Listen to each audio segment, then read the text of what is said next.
A very warm welcome to the top three finishers of the F1 sprint at the FIA Formula One Chinese Grand Prix. In third place, Lewis Hamilton. In second place, Charles Leclerc. And taking the first sprint win of 2026, our winner, George Russell. George, very well done to you. It was incredibly exciting to watch. Just how tough was it to keep these Ferraris behind you?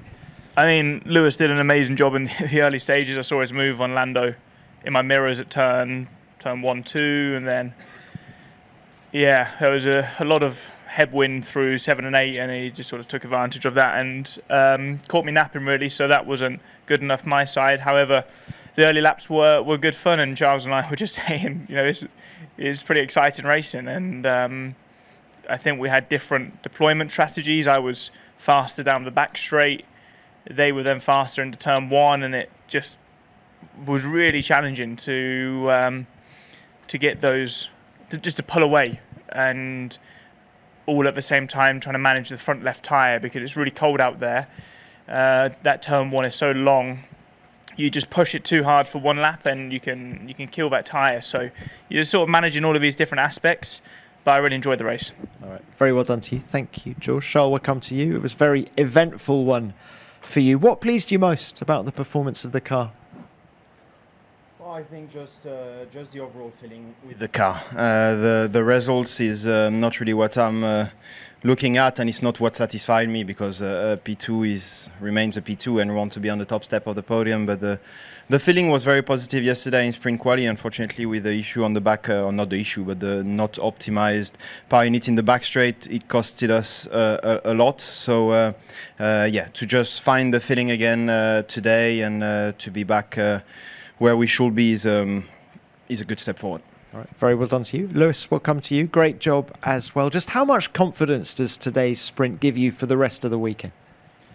Yeah, I mean, the team have done a great job this weekend. The car's been feeling great. And as they both said, it was so much fun in the race. This is the first time I'd really done a long run this weekend as well. So unfortunately, struggled with my left front tyre, which ultimately demoted me to third. But nonetheless, to have two Ferraris up here, I think is really a testament to all the great work everyone's doing back at the factory and everyone here at the track. So I hope we can make some steps closer, maybe to Mercedes in quali, and then looking forward to tomorrow. Very well done. Let's open this to the floor now. Who's got our first one? Name and publication, please. Diretta Colombo Automoto, a question for George. Based on what we've seen today, do you think that Ferrari could be a threat in the race tomorrow? Yeah, absolutely. I mean, we're a little bit surprised by our quali strength and potentially their lack of pace compared to what we expect. But the race pace, it looks really close between us. We saw this last week, and I said it in Melbourne, I think if they were on the same strategy as me, I'm not convinced we'd have won the race. And again today, it was a real tussle between us, and I was pushing at the end of those last 3 laps, and Charles, finished the race 0.7 behind me with one more lap. Again, it would have been a fight. So, yeah, we just need to keep pushing, and it's not a walk in the park for sure. Thank you for that. Next.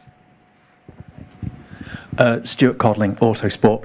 Charles, could you just talk us through the moments immediately before the restart? It looked like you got a bit of wheel spin. You'd made the query to the pit wall a little bit before then. So what actually happened there? You mean the snap I got out of 14? Yeah.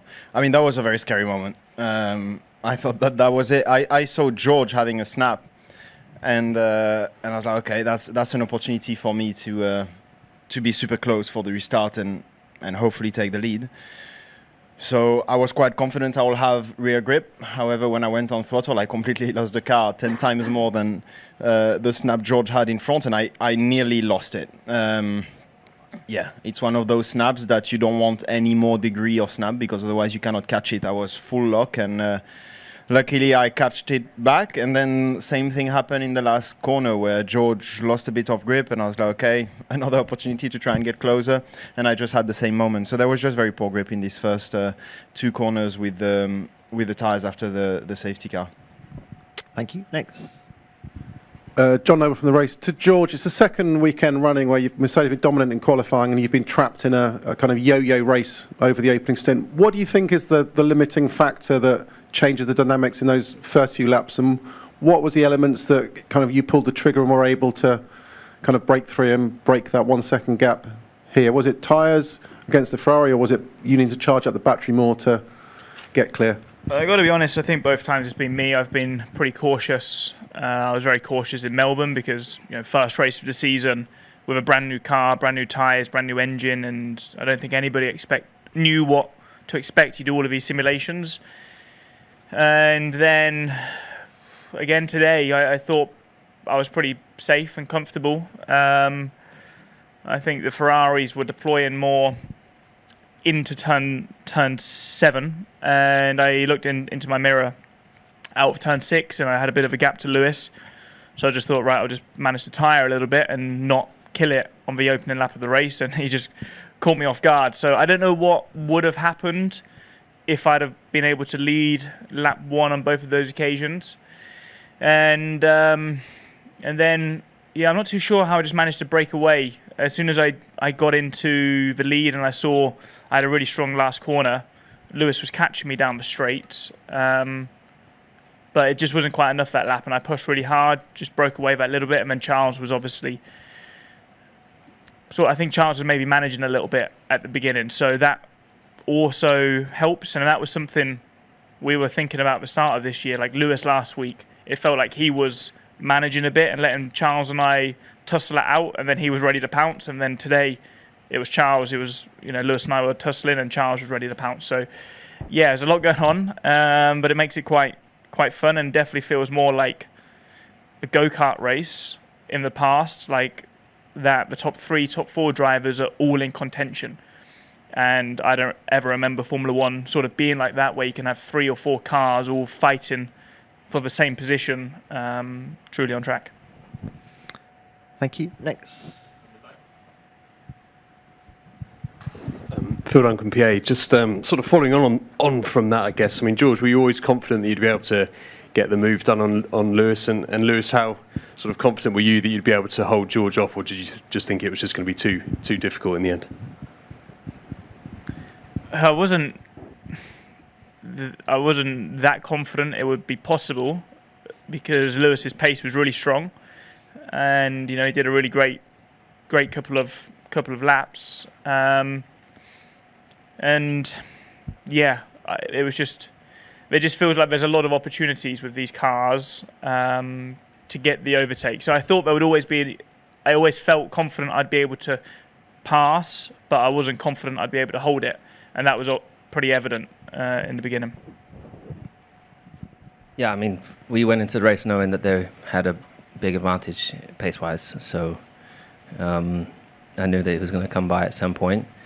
So I was just trying to keep him at bay for as much as I could, and in doing so, my left front opened up because I had to push a lot harder.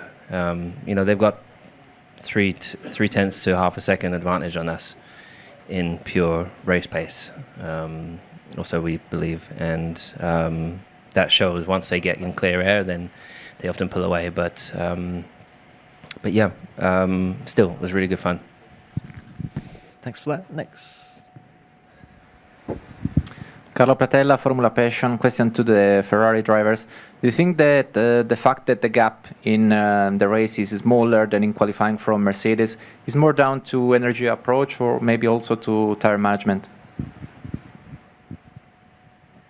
Time management, I don't think we have that much of an advantage. I think we've progressed massively over the last few years, for sure.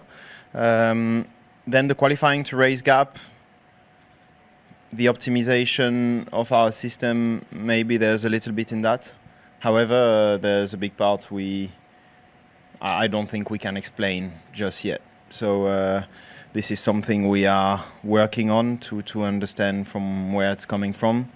But it's a huge difference in qualifying, and there's nothing in our car that kind of explain it, and it's it's strange also that in the race we are then suddenly back in the game. So I don't know. These rules are quite complex, so there are many things we need to look at and try to connect the dots. But at the moment, I don't think we have the full explanation. Lewis, anything to add on that? Oh yeah, the difference is, I mean, I was with Mercedes for a long, long time, so I know how it works there. And in qualifying, they have another mode that they're able to go to, a bit like party mode back in the day. And once they get to Q2, they switch that on, and we don't have that. So whatever that is, and in the race, they obviously don't have that mode. So they still obviously have an advantage overall, and we got to figure out what that is. But there's something more they're able to extract, particularly in Q2. You see in Q1, we're not that far away, and then all of a sudden, it's like a huge step. 1/10 in Q1 behind, I think it was, and then all of a sudden it's 7/10 or another half a second. It's a big step. Thanks both. Next. Luke Smith from The Athletic. Lewis, one for you. You talked on Thursday about the trip you went on with your mum before this weekend. It's Mother's Day in the UK tomorrow as well. She's on site this weekend on the grid and in the garage. So how special is it to share this weekend with her at the track, and any success you can get, will that be made all the sweeter?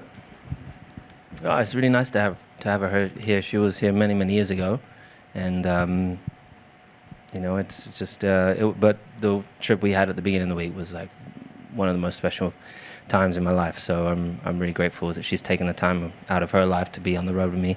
I'm sure she's excited to get home to her dogs and to my niece and nephew. But it's been fun, and we haven't got sick of each other, which has been good. Thanks. Next. Adam Cooper from For All Three of You. Obviously, everyone's getting better at starts. You all got away quite well today, but do you still have safety concerns about a guy ahead not getting away cleanly? Obviously, Lewis, you had to get around Kimi, and you guys wouldn't have seen, but Max barely moved. Everybody had to get around him.